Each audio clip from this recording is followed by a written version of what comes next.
ಹೂವಿನಹಡಗಲಿ ತಾಲೂಕಿನಲ್ಲಿ ಡೀಸೆಲ್ ಮತ್ತು ಪೆಟ್ರೋಲ್ ಅಭಾವದ ಭೀತಿ ಎದುರಾಗಿದ್ದು ಬಂಕ್ಗಳ ಮುಂದೆ ಜನಸಾಗರವೇ ಹರಿದು ಬರುತ್ತಿದೆ.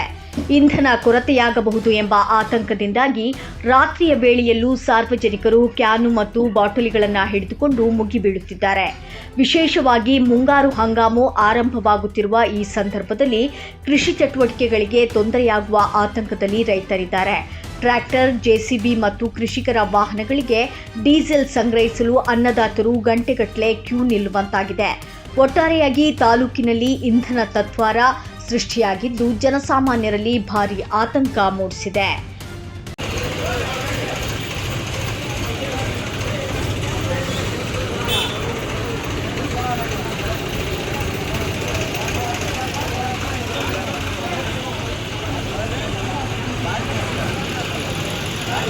ನಿಖರ ಸುದ್ದಿಗಾಗಿ ನೋಡ್ತಾ ಇರಿ ವಾಯ್ಸ್ ಆಫ್ ವಿಜಯನಗರ.